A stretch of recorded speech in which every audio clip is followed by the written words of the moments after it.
Tensions ran high in the bustling city of Milan as two of football's fiercest rivals, Inter Milan and AC Milan, considered a groundbreaking move. Their shared history echoed through the hallowed grounds of San Siro, a colossal venue that had seen legends born and battles fought.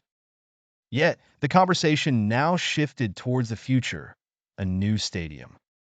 Yesterday's meeting held between the clubs and Mayor Beppe Sala was nothing short of historic. WeBuild, an architectural firm, had presented ambitious plans over the summer to renovate San Siro. Their vision was impressive, blending modern amenities with the historic structure's iconic charm.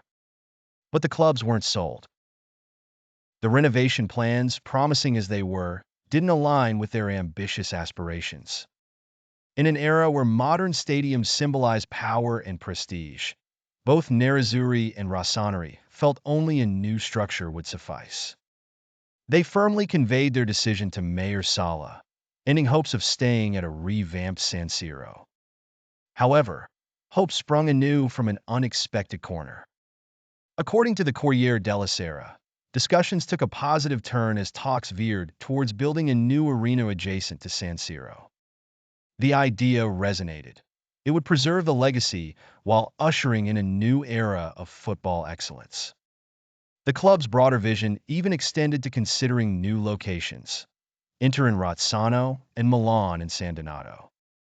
Yet, the allure of staying within Milan's heart, close to their roots, was undeniable. The existing San Siro, with its legal shield against demolition, posed a challenge.